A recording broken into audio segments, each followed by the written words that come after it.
Buddy, to another edition of Tuesday Night Excellence Mid-League. I am your host, the Doctor, being joined on the desk by none other than the exceptionally loud Thoughts. How you doing today, my man? I am doing fantastic, my man. Thank you for that exceptionally powerful introduction there. But we are going to be having an exciting series tonight between Drift Esports and Catalyst Frost as our two teams facing off tonight. Yeah, I am super excited to see this because Drift is actually a team we watched in week one. And it was, not to mince words, it was a bit rough. It was a bit of a smacking. Drift, though, looking like they've recovered quite nicely, coming off a week 2 2-0 victory. So they should be feeling themselves at least a little bit. Yeah, sometimes you get slapped, sometimes you do the slapping, and so Drift definitely doing a great job of bouncing back last week, bringing it in with the 2-0 themselves, which is going to put them 1-1 in standings. But Catalyst Frost, on the other hand, is starting off their season pretty strong out here. They are currently sitting at 2-0 themselves in the overall season after just defeating their sister team last week in a commanding 2-0 in that series. Yeah, and I mean, when you look at Blaze, you know, they are 0-2 to start the season, so it does pose some questions into how strong actually is Frost. We have Glaive Black, the other 2-0 team at the top of the standings, and I mean, pretty much unanimously, I think we've decided that Black is going to be, the tier 1 team of the league so far, and with Frost shortly behind it, this would be a huge matchup for them to win to also be in that contention. Absolutely. And that is kind of what the story of tonight is going to be. Are we going to see Catalyst Frost? Are they going to be able to continue their way through this kind of winning streak that they have in the early season, put themselves up at 3-0 and making contention for that first place spot? Or is Drift Esports going to come in there and tie themselves up with Catalyst if they're able to win their series tonight here? They would be going 2-1 apiece there, and that would really help to find Drift early on in this season and see if they're going to be able to come up top as one of the top contenders in this league. And as we get into draft shortly, we are going to have to see what exactly these two teams break out, because the meta so far in mid-league has been a little all over the place, in my opinion. We've seen some funky picks. We've seen like the new mid, which doesn't work. We've seen we've seen some other wild picks throughout the last couple of weeks, and it's interesting because they don't seem to match the general meta. I mean, for the most part, in these level of tournaments in this ELO, it's more about comfort picks and what you're willing to play and what you feel comfortable pulling out on stage. So, yes, having meta picks is great in terms of like just viable, strong champions that you can pick up. However, it's not going to make or break a team. What I like to see from these teams is them playing to their own playstyle and staying committed to their identity as individuals and as an entire team and playing around what they know is strong about themselves. And the more you're able to progress your own storyline, the more you're able to push your own style of play in the game, the better it'll turn out all around for your team and how you stand in the season.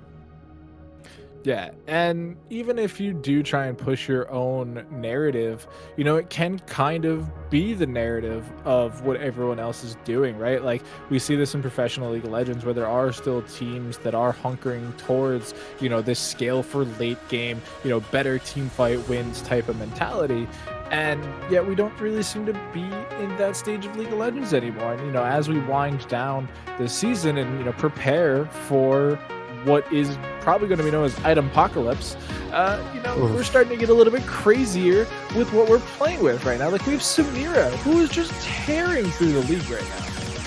I am personally a huge fan of Samira as an AD carry main myself, and I know I'm going to get a lot of flack for that, but Samira has some of the most potential for pop-off and carry potential that I've seen out of an AD carry in quite a while. Of course, everyone complains about Aphelios, but he got nerfed pretty hard there, and Aphelios needs the conditions to match his own playstyle rather than the other way around, whereas Samira can look to make plays based off of how the team fight is going. It has a few more options with her mobility and playstyle that she provides, but we're hopping straight into pick and ban phase here. We're going to go ahead and start off with some rapid fire bans. Senna Vladimir being banned away by Drift, and Frost already taking away that Rek'Sai in the jungle.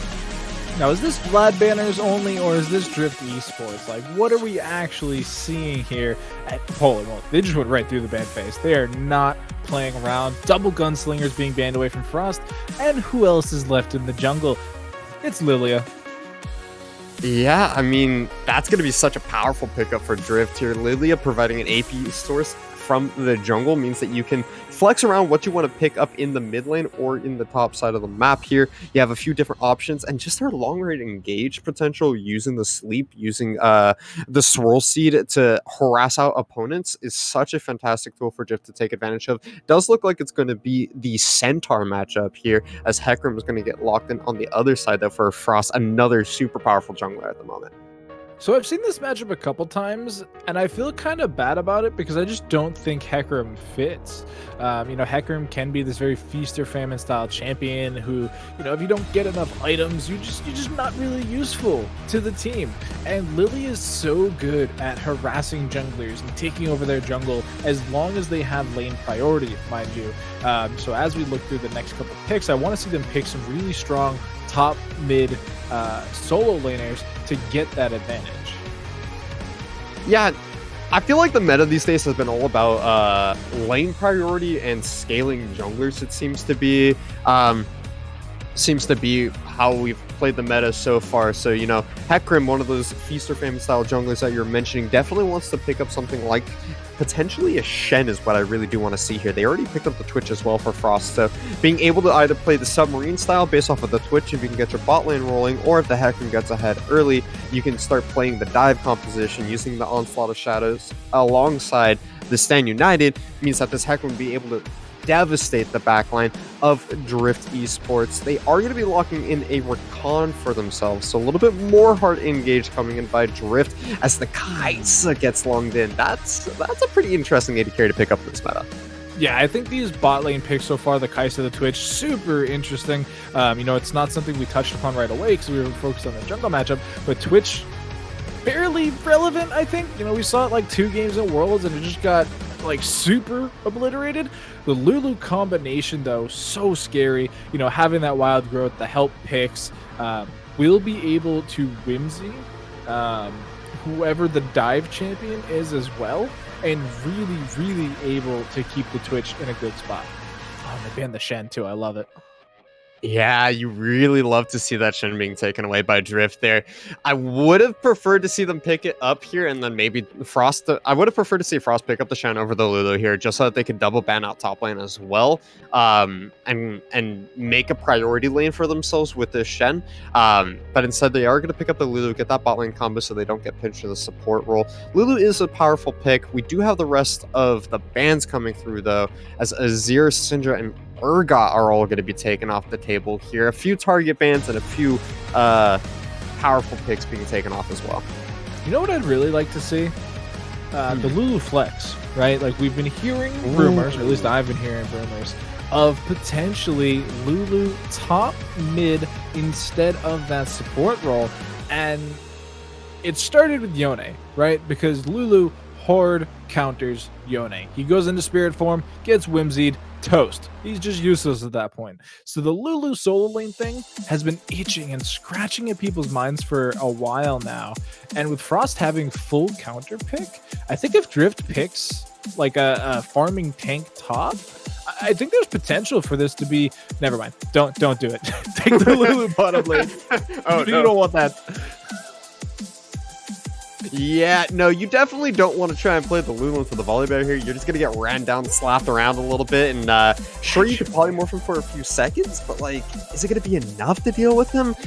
It would take a little bit of influence. I think the Lulu's not the worst pick to flex top lane, but, it's up to whatever Frost wants to play here. They are hovering that Jax, which could be a pretty decent matchup as well into the Volibear. You counter-strike his stun, using your own E. That way you get the return stun on him. He doesn't have any gap closers once he tries to commit to a fight. Scaling, split pushing the deal with his Volibear as well. I think that's a pretty good counter pick with no need to flex the Lulu into a solo lane.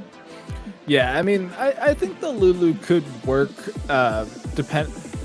depending on the Whimsy timings, because I think the Thunderous Charge versus Whimsy interaction would be very interesting to see play out, because you're interrupting the charge, which then resets the timer, which then you're able to use it as soon as you come out of Whimsy, potentially. I don't know. It's a very interesting mechanic that I would love to see developed further. But Jax, no, like you said, it's really great. The Counter-Strike can absorb the Thunderous charge and then trade back. Really solid use here. My big interesting question mark, though, is the Galio. It's something we've seen a ton here in mid-league. It's been seeing a ton of play, both in solo queue and just some other these amateur leagues. Why? I don't get it, honestly. I think the Galio overall is a pretty powerful pick here. Orianna's never going to really kill you in lane. And so Galio is looking more to just roam out of this lane. He doesn't want to deal with fighting the Ori one-on-one because Galio won't ever be able to kill the Ori.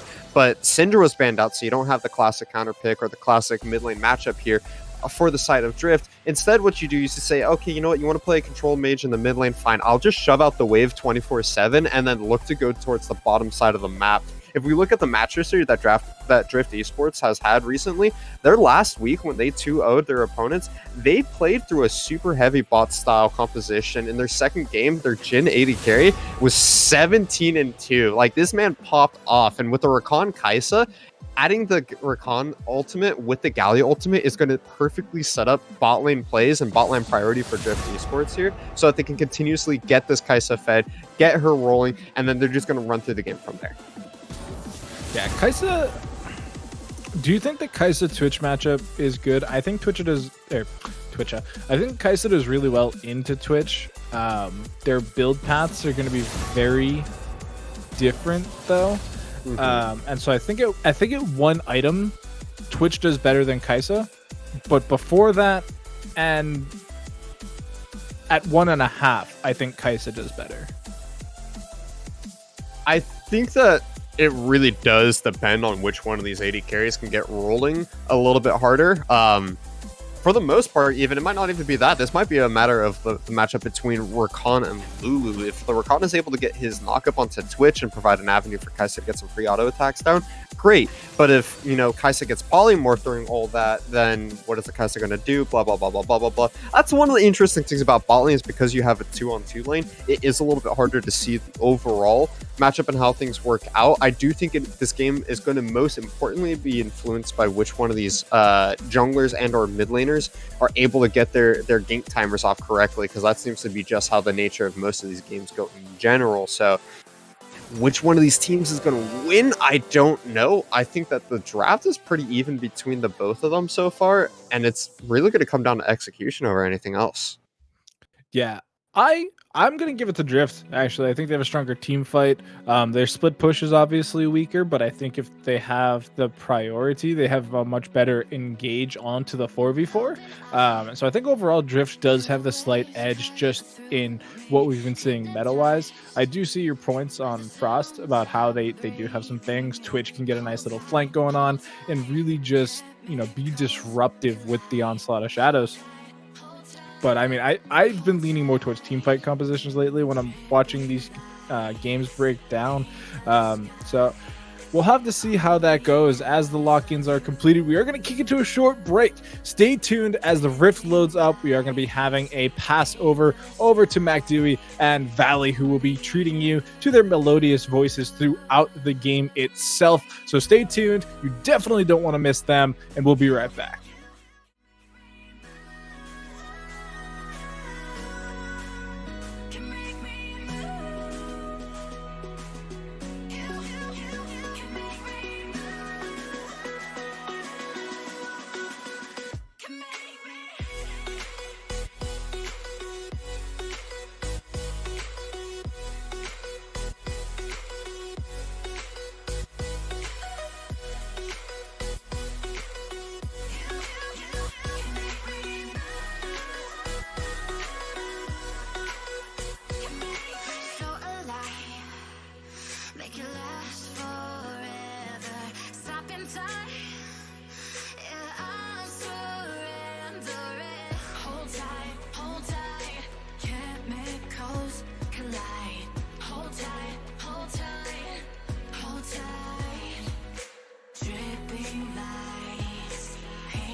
Hello everyone, welcome back to Mid-League here at XLNC Esports. We are getting into week number 3, where we have Drift Esports trying to take on Catalyst Frost. Both of these teams looking for some separation in the standings. Drift Esports right now sitting at 1-1, and Catalyst Frost not doing so bad for themselves at the moment, sitting at a lovely 2-0. My name is Mac Dewey. Joining me in the casting booth tonight for this exciting League of Legends match is the one and only Valley. How are you feeling about this draft? As we do see Roach flashes away these invades, you got to keep watch.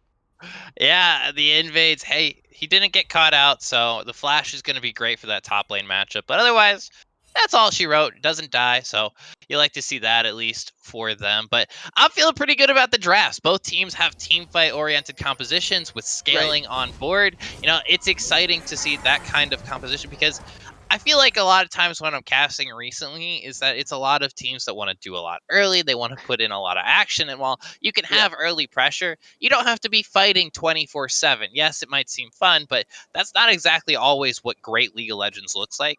And neither of these teams seem to be saying, hey, we want to be constantly fighting 24/7. Let's get to our mid game power spikes. Let's have some fun. And, that's what I'm excited for. Because if we get some of these big wombo combo team fights that you love to just be shouting in, I'm going to have a good time. Yeah, looking at the lane matchups right now, it doesn't seem like one team or another hard smashes. It really does feel like this is going to come down to the micro fights, the skills of both of these teams. Most interestingly for me, we see an Otter on Volibear opt for press the attack to really try to do well in this early game, and maybe Drift could find a way to play around this top side. I think that's exactly what Drift should be looking to do. If they can set this Jax behind early, they will be in a beautiful spot, especially with that PTI and Volibear, like you mentioned. That is exactly what you're saying, right? He wants to be pushing forward, trading a lot of autos with Roach, especially since two of his abilities basically count as autos. He should be able to proc that very easily, and that's exactly what we're going to see. As it's actually a gank onto him. The Counter-Strike does land onto an Otter, does have Flash available, Valley, but that's going to be first blood going over to Catalyst. Frost wants to save those summoner spells. Yeah, smart by an Otter not to flash there. Decides, hey, I know I'm dead. I can't really do anything. Let's just see if I can do any damage. Maybe I can trade one back. But overall, the Hecarim CC with the Counter-Strike is enough to lock any Volibear down. And Volibear's not exactly the strongest early game champion. I feel like a lot of people have a misconception that he is, but he's not. And he ends up getting punished for it. Does TP back to lane, so won't miss out on any of that experience, which is pretty good for him in the long run. But Mac, I want to take a second and kind of look at, you know, the storylines for these teams, as we actually do have a trade in the top lane real quick, so I'll shut up. And Otter getting a little low here, gonna try to take a bite out of Roach, but the auto attacks are just coming in, the resets do manage to pick up a kill there, as a little grand entrance there from Kraydog.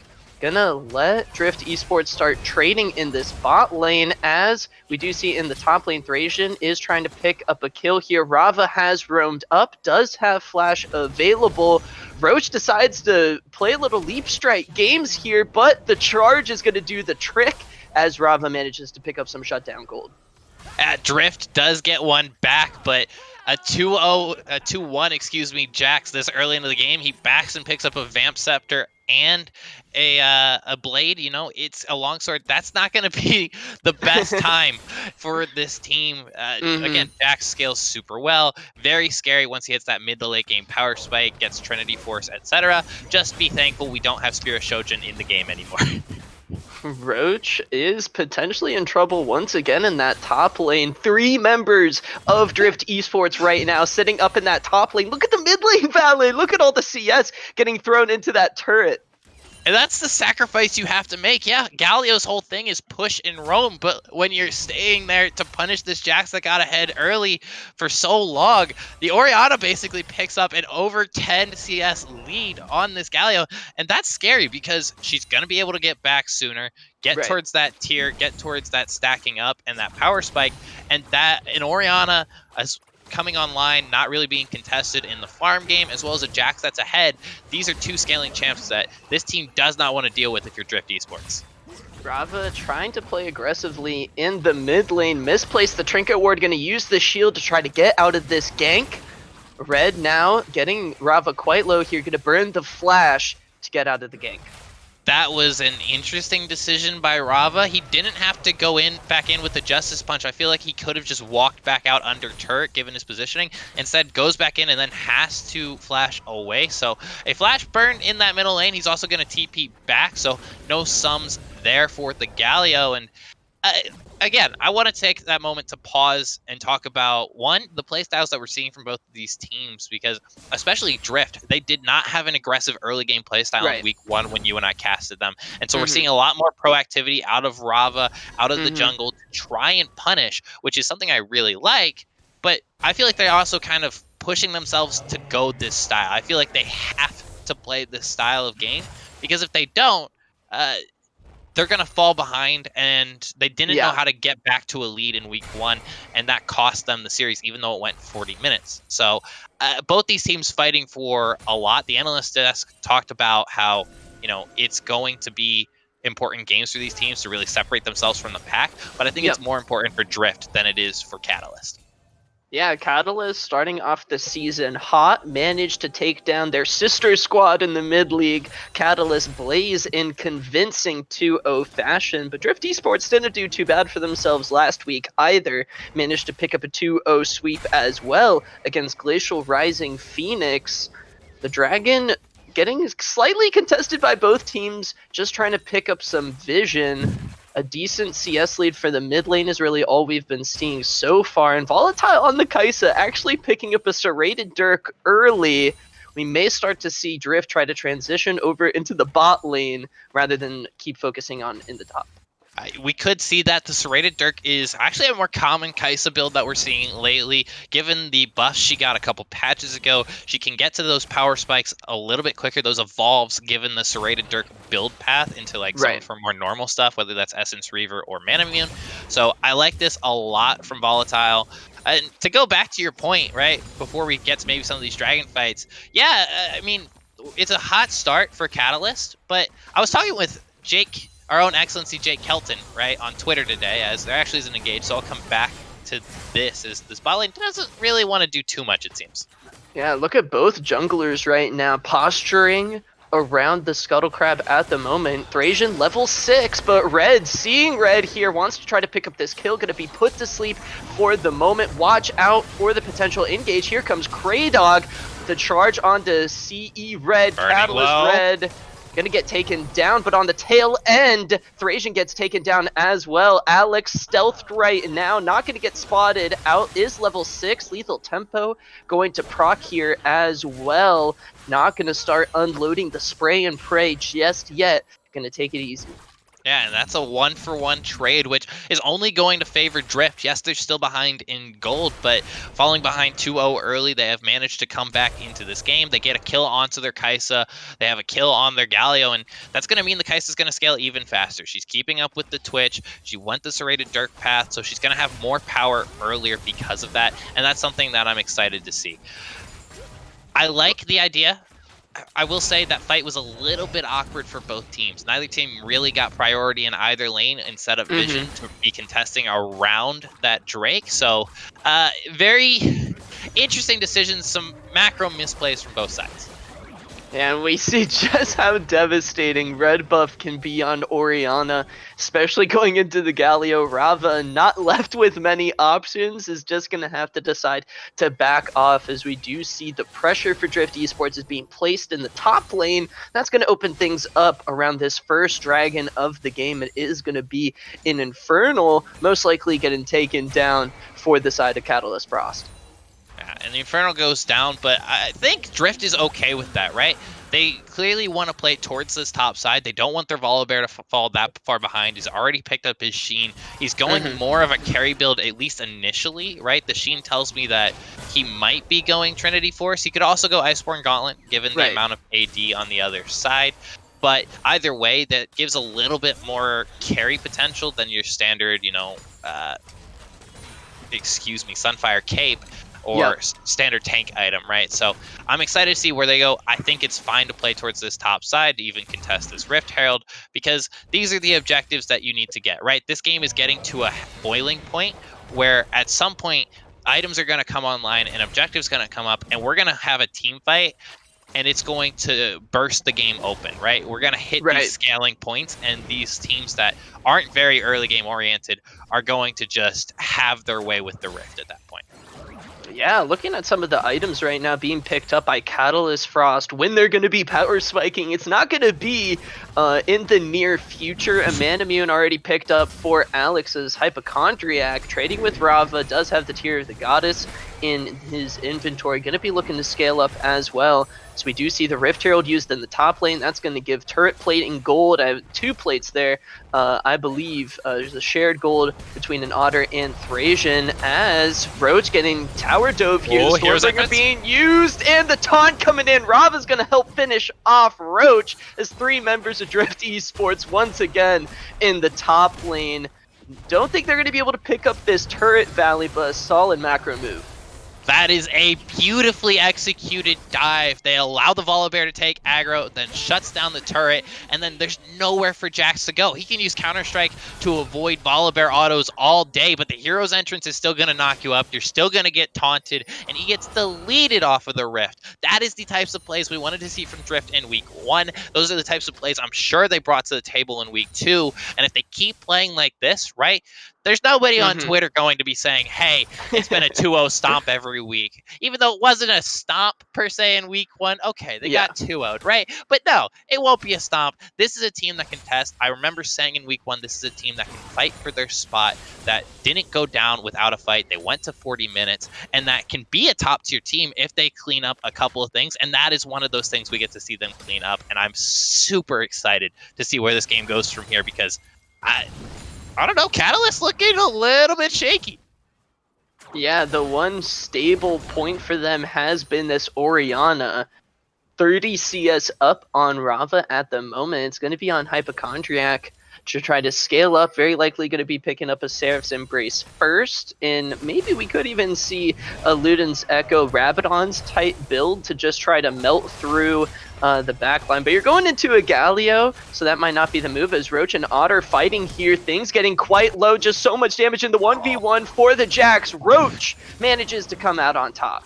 You never win that one if you're the Volibear. I know you got a kill back. I know you have your Iceborne Gauntlet online, but that Jax has a Blade of the Rune King. The life steal, the slows, not to mention just the amount of utility Jax has in his kit, as well as with the ultimate. There are not many options for you when it comes to winning that fight, and it shows. It wasn't even close. Rava does land a Shield of Durand onto Hypochondriac, and it gets slowed down here, trying to shove this wave. Shockwave used here. Red is in, looking for a flank here. Here comes the horse. Rava gonna try to flash away, but the score, I think, actually finishes off. The Lilting Lullaby gonna be used though, but the Onslaught of Shadows. Stormbringer coming in, looking to hammer down the Thunder, as Shutdown Gold goes over to the Lilia there. Thrasian picking up a kill. And it's the story of 2 junglers finding value in this game. For Drift, the roams are getting them insane value, whether it's a roam topside or a top roam into mid. But on the other side of things, this Hecarim is doing so much work. And now we have a fight in the bottom lane. And Prey coming out here. The quickness going to try to lock down Alex, as Rava charging in for this one. Going to let a double taunt onto the Catalyst bot lane. Volatile with the killer instinct, helping out the DPS there. They're going to find 2 kills in the bot lane, Valley. Drift is everywhere on the Rift today, Mac Dewey. Rava is in the top lane. He's teleporting to the bottom lane, and Otter came to the mid lane. They say they don't care about your role assignments. They don't care about where you are or who you are. We will fight you. We will dive, and we will make plays happen, and it is electric in here. For now, the Ocean Drake most likely going to be given over to Drift Esports here as Catalyst Frost. We see the Hecarim and the Jax both heading up to that top lane. Rift Herald isn't going to be spawning here for 90 seconds, and really Drift Esports just picking up advantages while Catalyst not finding any answers. Red running into the jungle, wants to try to counter jungle here. It's a 1v2, but here comes the hero that an Otter needed. Rava helping out the Proto Belt, gonna finish off Red. And I've been critical of some of Rava's decisions throughout this game, being out of lane too long, trying to fight an Orianna one-on-one. That is not what Galio does best, but I have to say, his roams, his teleports, his hero's entrances have been spot on. They find out the counter-invade jungle, and honestly, that's just good macro awareness. You say, hey, we just got this play bot lane, we just got the dragon, we know that their jungler's up, he's probably going to be going into our jungle, and they send an Otter there to, punish that roam. And with the hero's entrance, they can get that Galio over there in plenty of time.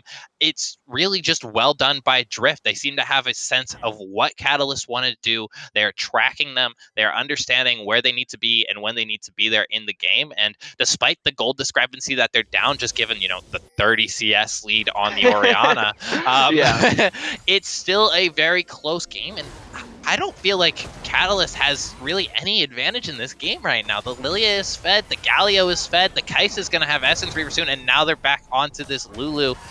It's not going to be anything but, Twitch, invisible, he can get out. Hypochondriac surprisingly has moved into the bot lane. Alex now going to find a back. We'll have to see where this bot lane ends up, as Catalyst Frost are going to be trying to prioritize this Rift Herald, maybe try to find some way to open up this game. They have already taken down the top turret. That's helping to contribute to how this gold lead is somehow even though Drift Esports have all of the momentum. I do want to take a second to point out, look at Red's Hecarim build. He's delaying his Trinity Force power spike and has opted to go for a Bomby Cinder early. I'm not a huge fan of this decision. I understand you feel like you need a frontline and a tank, and that in this game it's going to be Hecarim, but you are still in that mid portion of the game. You need to have a carry, and it needs to be this Hecarim right now. I don't even like upgrading the Stalker's Blade, if I'm being honest, right? I don't think you need it, particularly on Hecarim. I think you just try to get that Trinity Force as quick as you can. Instead, he's delaying that. They do pick up the Rift Herald. They are playing around objectives nicely, so credit where credit is due to Catalyst, where Drift is faltering here and there. They're not getting as much objective value out of the punishes and the kills that they've gotten. Catalyst on the other side is playing great around objectives. They've knocked down a tower. They've picked up a Rift to put pressure on other ones. They also have picked up a Drake. So we're not going to see a 20-minute Drake soul. We're not going to see something that quickly. And they're giving themselves time to stale, to get Orianna to Seraphs, etc. And that is very important. And so now Hecarim coming bot side. Yeah, we do see Red trying to charge in, help out Hypochondriac. Does get lowered down to half health. The bot lane tower still standing strong, could be an option for the Rift Herald. That Catalyst Frost was able to pick up, as you mentioned, Valley Thracian on the bottom side of the map as well. Dragon not going to spawn for a little more than 40 seconds, around 100 seconds right now. And that objective will be on the map for the taking. Rava going to have to charge out of that. Doesn't want any part of trying to take on Alex's Twitch. If Drift play this macro game correctly, if they're able to push out mid lane and bot lane, then the dragon should be free for them, right? I don't think you're at a power spiking point if you're the side of Catalyst to really be contesting any of these objectives and having team fights just yet. You don't have Muramana stacked up. You're not at a second item on Twitch. So I think they should be able to get a free Drake here. We'll have to wait and see how this plays out because, again, Drift haven't been using lane priority to the most of their advantage. So it could be potential that, Catalyst could steal one away, but I also want to take a moment to look at the quickness coming in, though. The flash, not where you want to go. The Wild Growth going to interrupt Volatile just a little bit, but it's so much damage from the Kai'Sa. That's going to be a kill going over to Drift Esports. We've got 40 seconds until the Dragon. Yeah, and the analyst desk talked about it, but Twitch at Worlds did not look that great, and it's not looking that great here either. It is a character that has a lot of potential and can carry a game, but you have to give it resources and you have to give it value. And sitting at 0-2 and 0, even with the Manamune build, it's not going to get there in time. Great punish in that middle lane with the quickness. That's the power of what Rakan can do. Oh, watch And, Red here. Oh, dive. And Otter gonna try to use the Stormbringer to get out of this one. Maybe try to flash away, but the horse is just too fast. Ghost was used. Red's gonna try to maybe run around the jungle there on the top side of the map. Gonna drop down the Rift Herald, but we do see the rest of Drift Esports. They've got their priorities straight. They're trying to get a dragon advantage as Kraydog gonna try to do some zoning. Rava potentially caught out here. We are dealing with a 2-item Jax Valley. It's doing quite a bit of work. Lilting Lullaby not available for Thrasian, unable to get a pick onto Cloud. And before that mid lane gank came in, I was going to say we have to look at the top lane because it is a Blade of the Rune King Trinity Force Jax against a Volibear that is going pure tank. He's got Iceborne and he's working towards his second item, but now they're trying to chase him down. But the split push answers aren't really there for the side of Drift. Yeah, Galio can come in with the hero's entrance, but if they're doing it properly, Catalyst can say, hey, there's an objective on the map. Either you go contest us or take that, and you're stuck in a situation where we can gank, or even we can just one-on-one win in a side lane against your Galio or your Volibear. And it's going to become really difficult for Drift to answer this Jax because he's just going to be pushing constantly. It's like a late game Camille, and that is something to be worried about, and it's a win condition for Catalyst. As we do see another turret does fall in favor of Catalyst Frost, now 2-0. They actually have themselves a 2,000 gold lead, even though yet another 2 being 2 kills down. This is true. Red actually dropping very low in his jungle. I'm not sure what that one's about, especially since he went Cinder Hulk. But yeah, I mean, we're also just kind of at a game state where we're going to have a little bit of a lull, right? There's not too much fighting, nothing to really fight over. We could see it happen over maybe a tower or an objective coming up, but we'll have to wait and see. Volatile did pick up the Essence Reaver, and you have Leandri's Watch an Otter here, Valley. Well. Ooh, he's on the Volibear's looking. There's the Stormbringer. Turret gets taken down, but the engage is still happening. That's a 3-man Shockwave getting hit, but Cloud gets taken down, sent to sleep as Rava is here as well. Spray and pray coming out, but just not dealing enough damage. Thrasian going to be able to run away, and the rest of Drift Esports get out scot-free. That's a 2-for-0.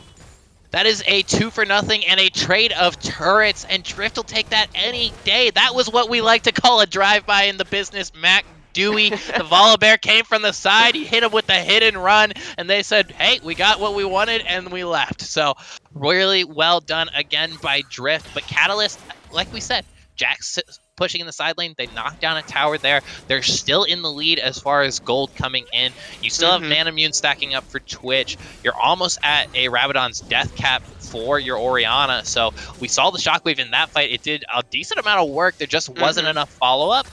This could still be turned around very easily by this team. Yeah, I do want to point out that Roach actually used his teleport to get away from Drift Esports there. He knocked down the inner turret, tried to push up to the inhibitor, and then just decided to call it quits. So the split pushing Jax, missing that crucial summoner spell to join the fights. And Otter, with teleport advantage, isn't going to be able to win the 1v1 by any means, but still does have that advantage, and Drift could look to punish. I don't know if they realize that the teleport is down, but they're going to be having numbers advantage regardless. Yeah, and something I want to talk about is wards here, right? We're seeing at the edge of a fight, but the ward and the vision is all in favor of the Drift side, and Otter taking a fight to the Orianna. Gonna use Stormbringer, and the hero's entrance actually coming out. Gonna hit the knockup onto Hypochondriac, and the shutdown gold going over to an Otter. Meanwhile, Red potentially looking to make a play happen in the mid lane, but Jax unable to do so. Could a little bit of deja vu potential here as OG Roach does find a way onto the back line. Volatile and Kraydog just gonna back off here as Rava without flash, but W does land. Here comes an Otter. Alex is going to have to try to flash away. The Killer Instinct being used. They want to take down this Twitch, and they succeed. Volatile on a rampage, while Cloud is going to potentially be taken down. The Void Void Missile Seeker! from downtown finds a double kill for Volatile. That's 3 kills going over to Drift Esports in the span of just about a minute. Could they look for Baron here, Valley? They absolutely can look for Baron. Red was very low, limping out of that fight. He's going to base and try to get back out, but they're not going to be in time. The Kaisa burns this down really, really quickly. So does Lilia. This Baron should be all but theirs, and that breaks open the game for this team. If they are able to play with this Baron buff, it makes it so Jax is not able to push the side lane as effectively. They've shown that they can punish the Orianna alone in a side lane just in that last fight, and that's going to give them a lot of priority to fight around this Drake. Yeah, and keep in mind, there's not a lot of penetration coming through at the moment for Catalyst Frost. Yes, you have an absurd amount of ability power on the Orianna, but a Spirit Visage completed onto an Otter, with Merc Boots being picked up by several members on the side of Drift Esports. But Valley, we could see a fight around this 4th dragon of the game. Rava caught out. He does land a huge taunt. Gonna have to try to flash away, but here comes Catalyst Frost. The rest of the team focusing down the dragon. They want to try to take down this objective, but will it cost them the fight? Lilting Lullaby puts 2 members to sleep. Volatile not in a position to help out here. Alex firing away, spraying and praying here. Volatile using the killer instinct, wants to try to turn around this fight. OG Roach able to leap strike with the counter strike as well. Finishes off Volatile there. Thrasian, the only surviving member of Drift Esports. They get the dragon, but they lose 4 members. And that is absolutely not worth it, MacDewey. I know you want the dragon. I know this Mountain Soul means a lot to this team, but you just secured Baron. You had a huge fight, and you don't need to be finding a flank if you're Rava. Galio is best served as that front line, as that secondary engage with the hero's entrance, and so you coin flip a fight at a dragon that isn't even the soul, and now you lose 4 of your 5 Baron buffs. You lose all your map pressure, all of what I talked about, how this Jax wouldn't be able to push in a side lane anymore. That's gone now. Right? Unless you're planning on sending your Lilia to match a Jax in a 1v1 in a side lane, you don't have a Baron buff to match him, and that means he is free to do as he pleases. It's really just a poor macro decision from the side of Drift, and they may have just given Catalyst a way back into this game. And I like how you highlight that. This is the way for Catalyst Frost to come back into the game after losing Baron Nashor for a second there. We were kind of ready to write this one off. Drift Esports just needed to play the macro a little bit cleaner, but they do have a misstep, and this is what the scaling on the side of Catalyst Frost needed. They're going to have time to pick up the Void Staff, as we see Hypochondriac already working his way towards that, and they're also going to buy time for this Twitch to start getting 3-4 items online to really take over these team fights. Yeah, most likely working towards an Infinity Edge as that 3rd item. He'll start to be doing a ton of damage, and now we're just kind of posturing around. They're trying to use their Baron buff. Quickness flash here. Shockwave, Killer Instinct. They're trying to take down Hypochondriac, but they aren't able to lock down the Orianna. Shockwave is used, but there's just so much damage going on to Volatile. The Onslaught of Shadows going to find 1, find 2. That's a double kill going over to the Hecarim, but here comes the Storm. Can they weather it? Spray and pray being used, but Alex gets blown up here as an Otter wants to try to change the fight. Galio coming in. Rava gonna land the taunt onto Cloud. It's a 2v2 at the moment. Roach doesn't feel like teleporting in for this one. Cloud just gonna run away. Turret falls in the mid lane for Drift Esports as Drift have to respond to this Jax. He is hammering down the base. Yeah, and there's still a chase on. They don't want to give them bases to get back on the Jax. We'll see another fight as Rava's base gets interrupted. Gonna go back in with a Justice Punch, and Cloud trying to walk away. Hypochondriac has to be careful. One gust of wind will knock him down, but he does find a way to trade the kills as an inhibitor turret is picked up by Roach in the bot lane. Yeah, Cloud and an Otter, the only 2 to walk away from that fight. Roach ends up not really being contested, knocks down the turret like you said, but he doesn't get the inhibitor, and that is such an awkward fight to take. If you're the side of Drift, you're at the tower, you have the Baron buff, you don't need to be pushing the engage. You just need to be knocking down the tower as much as you can, but now Kratos in some trouble? Roach potentially looking for an engage, but he realizes he's potentially the one in trouble. Gonna take the blasting cone out of there, and even though Drift Esports got the Baron buff, they still find themselves down about 2,000 gold. They definitely do. It is still a game where it could go either way, right? We've talked about win conditions throughout this, but again, these are teams that have both had 40-minute games, even though those series were either 2-0 in favor of them or 2-0 against them. They are scrappy teams. They like to fight. They like to try and make plays happen, and they are not willing to give up until that last bit of the nexus has fallen. And that's what I like about this league and about these teams. They are Yep. not willing to give up. They have that heart in that fight, and that's what makes great players and great games. And it's 30 minutes in, basically. We're coming up on a dragon in about 45 seconds, which could be sole point for the side of Drift.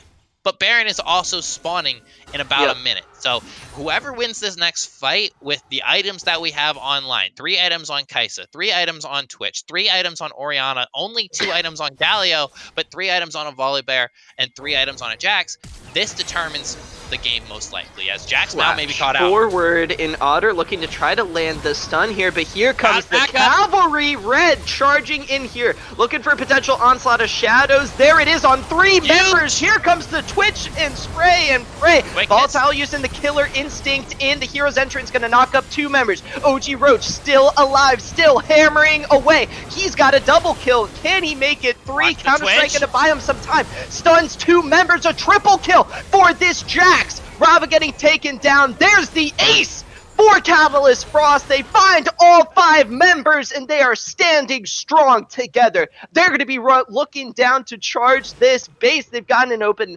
inhibitor to pick up here. Yeah, it will definitely be the inhibitor, but that might be all it is. I don't know if they have the ability to end the game. The wave isn't here, and they don't have that many tanky members. It looks like they're going to try for it, though. Here comes the wave. Hypochondriac didn't actually use teleport or back. I think he was just trying to push this wave in. Look at the death timers. Here comes Kraydog. Here comes Volatile to try to contest this. The redemption coming through. Gonna deal a little bit of damage. Volatile with the shutdown, but he gets taken down so quickly. That's another double kill going over to OG Roach. That's gonna be the Nexus out of nowhere. Catalyst Frost find a way to close this game out in what is sure to be an exciting rest of the series. All it took was one clean team fight. Hey, Drift overextends just that extra bit. They try to punish this Jax in the side lane. He survives. The cavalry comes in. The shockwave with the onslaught of shadows is a beautiful wombo combo. And then how can you touch Jax, right? The Kaisa falls super early into the fight. There's no way to lock down this Jax. The Twitch can just spray and pray from the backline, and it is a beautifully executed fight and a well-played game from both sides overall. Yep. I'm just, like, I like to say I'm excited, and I want to use different words, Mac Dewey, but, like, I'm just excited, man. It was a fun game to watch. It was such good League of Legends. There were mistakes. There were high points. There was differences in comp, win conditions, throws, big fights, good ganks, good macro. It had everything you'd want out of a great game of League of Legends, and I am ecstatic for Game 2. Yeah, Catalyst Frost didn't even need the Mountain Soul to worry about this game. Didn't need any of the Mountain Drakes, in fact, as they were just able to make it work. Jax passive enough, Jax ultimate able to give him the sustain. And one of the concerns going into this match was that Drift Esports, they didn't have a lot of damage in their composition. You've got Galio and Volibear in the top lane. There were a lot of low health bars at the end of that fight, and I don't want to necessarily pin it on one single member for Catalyst Frost to really push them forward, but Roach on this Jax was an absolute menace. Roach was a huge part of this victory. Of course, like you said, you can't pin it on one member. There was a lot of good coming out of the mid lane as well as that jungle, right? We could maybe criticize the bot lane just because they had Twitch. They didn't do that great early on, but they were still, had value in team fights as we got later into the game. But again, it was the story of Roach and the story of the mid lane. I think it could have gone either way. It was really a toss-up. If that's not an overextended fight, if Kaisa lives longer in that fight, I think that fight maybe goes the way of Drift, and we're seeing a different outcome. So Game 2 should really show us what these teams are able to do as far as adaptation, how they can grow from this first loss, and hopefully, for my sake and for Jake Kelton's sake, we get a Game 3. Because he's sick of 2-0s. I'm a little sick of 2-0s. I'd like to see a Game 3 because these teams are both top contenders. And honestly, I couldn't be more excited. We are going to go do a quick break before we head it over to the analyst desk for game 2 of picks and bans. But don't click out of that browser because there is more mid-league action coming right up.